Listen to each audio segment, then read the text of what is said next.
The hard part is over as you have chosen to click on this video and take time out of your day and embrace a growth mindset. And for that reason, the highest in me recognizes the highest in you. Now, I hope you are just as excited as I am for this video, for rather this two-part video on all the investment options for Indian students.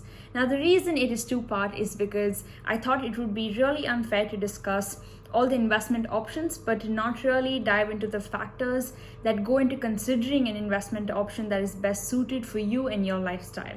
So the first part is going to be discussing all the primary factors that you understand while picking an investment option, and the second part is going to be discussing all the investment options. In this video, we will be going over 7 primary factors to help you make a more informed and confident investment decision that aligns with your life goals. Remember, personal finance is what works best for you and not your neighbor. I first learned about investing from my father at the age of 9. I remember so clearly he sat my brother and I down and was teaching us the basics of investing, and he took a lot of time to help us understand these 3 factors that would help us analyze any investment option or consider any investment decision. And I have come to understand that if you understand these 3 factors really well for yourself, you will not go wrong in picking an investment option for yourself or making any investing decisions. And to be honest, I also think that these 3 factors help you in life generally for making any decision. So these 3 factors are risk, return, and time. Let's start with returns. Returns is your expected profit percentage on any investment that you make. In simpler terms, it is important to understand if the returns that you're getting on any investment is actually worth the resources that you're putting into it. Now, there are 2 basic components to consider with returns. The first one is yield. Yield is the most common form of return that an investor knows of, which is a periodic fashion of return. Now, this can be an interest on bonds or dividend with stocks, or one that is easy to understand is a rent on a property.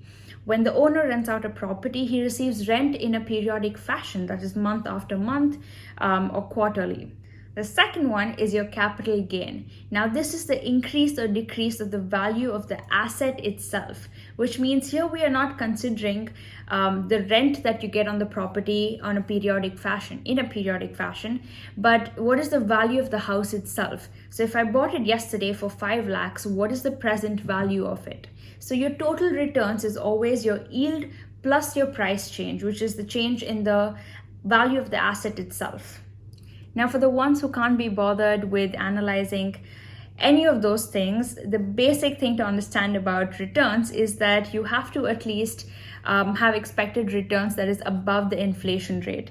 Because what is the point of investing if you don't actually gain anything from it after adjusting the inflation rate?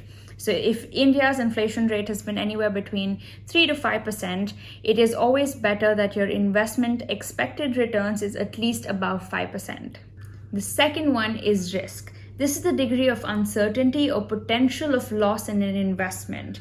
Now, risk and return hold hands and dance in a rather synchronized fashion. The risk an investor is willing to take always defines the returns he can get, which means higher the risk, higher the return, lower the risk, lower the return. Now, hear me say higher risk, which means if you see any place promising you higher returns, or if you see expected returns that is really high, it is automatically understood that the risk that you will be taking to get those returns is also high. Similarly, if you see that an investment option is offering you really low risk, then the returns are also automatically going to be low. Your third is your time capacity. How long can you let your investment sit there and compound, which is make interest on interest and grow exponentially before you have to pull the plug? This means that the longer the time period, the lesser the risk. Because when you invest for a longer time period, you are basically averaging out the ups and downs in the market over a long period of time. And what you're left with is not just a compounded profit, but an averaged out risk. Compounding is the 8th wonder of the world, and I will make a whole separate video very soon on compounding. But your time is, I think, the most important factor while considering an investment option. Now, getting into the more personal factors, your life goals. I know it's a big word, but it is very, very important that you figure out at least your short-term goals, because these goals are what will define how much risk you can take in an investment, how long you can let your investment sit, and what returns you need to match this life goal. If you go into any investment blindly or don't align it with your life goal, there is no point in it, because your financial journey has to support your life journey. Life goal or every life decision is followed by a financial goal or a decision, and these two have to be running on parallel streams. So before you make an investment decision, try to understand where you are at in life and what you are looking forward to in the near future, and how your investment options can support this future. Your fifth is safety net. Remember when I told you that time was the most important factor when it came to investing? Well, safety net or an emergency fund ensures that it buys you enough time to see through every investment and make the required profit. When you don't have this emergency fund or safety net, what happens is that when life throws an emergency or a curveball, and mind you, life will throw you curveballs, you will have to pull the plug on many of these investments that you have made. Now, when you pull the plug on an investment much earlier to when you were expecting to pull the plug, the risk automatically increases. When the risk increases, the potential of loss also increases. So, sit down with yourself, understand what are the potential curveballs that life might throw at you. Anything from an accident to a hospital run or a fixing in the apartment that you might need. Any of the curveballs that might be there. Figure out how much money you will need. Now, this is very important, because if any of these things come about and you have invested all the money that you have completely, no savings in your hand, then you will have to pull the plug on your investments, and you don't want to do that. Sixth is your understanding of an investment.